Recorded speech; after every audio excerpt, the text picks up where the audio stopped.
Waalaikumsalam warahmatullahi wabarakatuh. Selamat pagi teman-teman. Pagi.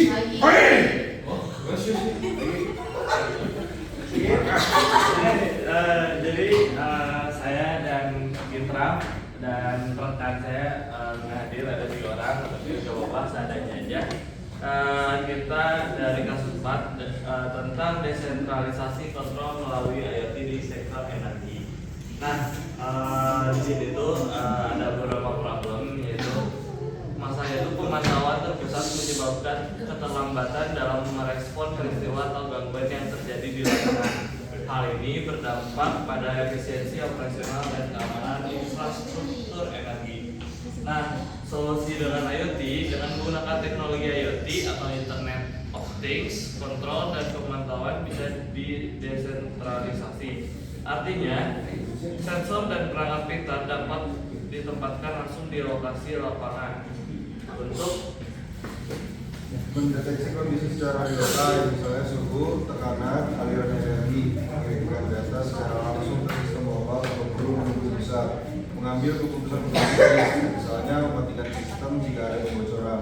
Keuntungan itu respon lebih cepat terhadap masalah, mengurangi waktu anti operasional, peningkatan keselamatan, efisiensi energi, kemandirian unit di lapangan dalam mengambil tindakan awal.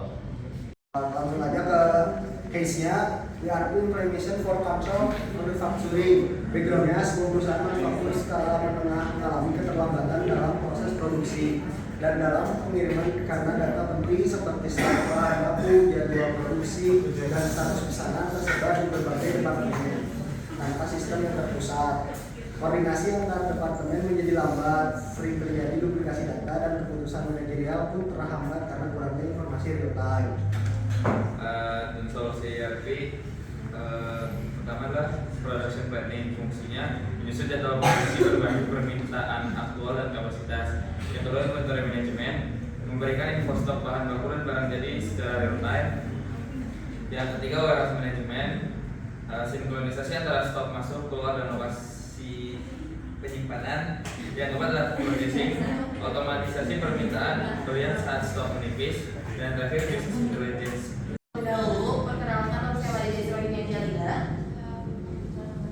Saya Muhammad Rizky Ramadan. Baik, untuk mempersingkat waktu, kami akan memaparkan hasil diskusi kali ini terkait dengan masalah atau case dari bagian 7. Untuk kasus dari 7 itu, kita menangkap permasalahannya di mana perusahaan mengalami tingkat turnover karyawan yang sangat tinggi, tetapi tidak memiliki data atau wawasan yang cukup untuk memahami akar penyebabnya. Dengan hal tersebutlah, hal ini dapat merugikan perusahaan karena biaya rekrutmen dan pelatihan ulang meningkat serta produktivitas tim bisa juga terganggu. Adapun solusi dari kelompok kami yang sudah kami berikan, yang pertama itu adalah mengumpulkan data karyawan langkah awal. Langkah awalnya adalah mengumpulkan data historis karyawan seperti profil pribadi, data pekerjaan, data kinerja, dan data keterlibatan serta alasan keluar kerja, yang dimana hal ini bisa didapatkan melalui wawancara keluar atau exit interview. Organisasi yang berhierarkis dan birokratis. Di era digital dan sosial saat ini, struktur tradisional seringkali tidak lagi efektif dalam mendorong kolaborasi, inovasi, dan respons cepat terhadap perubahan masa. Bisnis sosial menawarkan pendekatan baru untuk menyelesaikan masalah sosial, termasuk memperbaiki budaya kerja dan struktur internal dibebankan. Dengan permasalahan itu mengatur struktur organisasi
data menjadi sulit atau mahal. Keputusan strategisnya menjadi lambat karena data tidak lengkap atau tidak real-time. Efisiensinya menurun karena data harus diekstraksi atau diolah secara manual. Dan yang terakhir, potensi konflik antar unit bisnis karena interpretasi data yang berbeda. Untuk solusi potensialnya, yang pertama ada implementasi sistem ERP, menyatukan fungsi dalam satu sistem terpadu agar data dapat diakses lintas departemen.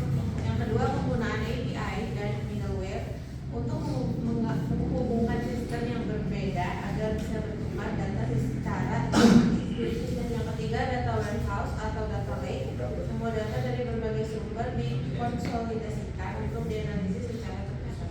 Yang keempat, ada budaya data sharing dan kolaborasi. Perlu dorongan budaya organisasi untuk mendorong keterbukaan dan kolaborasi lintas bidang. Yang kelima, ada audit dan standarisasi data, menetapkan standar format data dan kebijakan yang seragam untuk mencegah fragmentasi. Contoh kasus nyatanya adalah bayangkan satu unit bisnis mengelola pelanggan dengan Excel, satu lagi pakai CRM.